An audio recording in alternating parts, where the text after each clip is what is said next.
তোমাৰ ৰিজাল্টটো প্ৰথম কোৱাচোন ৰিজাল্টটো কেনেকুৱা হৈছে হয় নমস্কাৰ মই মিছামাৰা উচ্চতৰ মাধ্যমিক বিদ্যালয়ৰ পৰা এবাৰ পাছ কৰিছোঁ আৰু মোৰ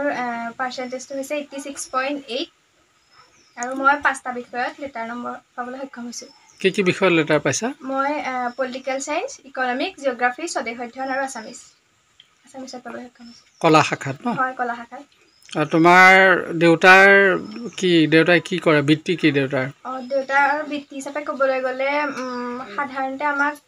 দিন মজুৰি কৰি পেলাই আমাক পোহপাল দি আহিছে আৰু এতিয়াও তেনেকৈয়ে আমাক পোহপাল দিছে ডাঙৰ কৰিছে আৰু দেউতাৰ এবাৰ পৰি পেলাই এটা দুৰ্ঘটনা হৈছিলে তেতিয়াৰ পৰা অলপ কামবিলাক মানে অলপ কমকৈ কৰিব পৰা হৈছে আৰু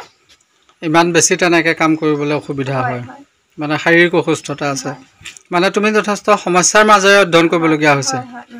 যিমানখিনি বস্তুৰ প্ৰয়োজন সিমানখিনি বস্তু আচলতে কেতিয়াবা হয়তো দেউতাই যোগান ধৰাত অলপ অসুবিধাও হৈছে দিনে কিমানকৈ পঢ়িছিলা কেনেকৈ পঢ়িছিলা মই দিনে 9-10 ঘণ্টামান কেতিয়াবা 11 ঘণ্টা হৈছিলেগৈ আৰু পৰীক্ষাৰ আগত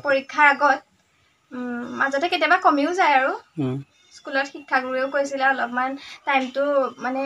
সৰহকৈ পঢ়িলে তোমালোক নিশ্চয় এদিন সফল হ'বা সেইবাবে আমি অলপ বঢ়াইছিলোঁ আৰু তোমাৰ এই যে সফলতাটো তুমি আচলতে কাৰ পৰা বেছিকৈ মানে সাহস পাইছা প্ৰথমে মই ভগৱানকো ধন্যবাদ দিম ভগৱানে নিশ্চয় ইমানখিনি নকৰা হ'লে নহয় তাৰপাছতে মোৰ নিজৰ মা দেউতা বা আৰু বিশেষকৈ মোৰ শিক্ষাগুৰুসকলক বিশেষভাৱে মই কৃতজ্ঞতা জনাম তেওঁলোকে শিক্ষাগুৰুৱে যথেষ্ট সহায় কৰিছে এতিয়া কি পঢ়িম বুলি ভাবিছা মই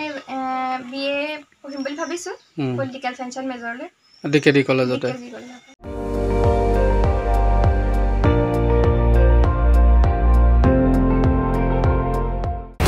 আপুনি চাই আছে ND24 সৰ্বশ্ৰেষ্ঠ নহয় সৰ্বোত্তমৰ দৌৰ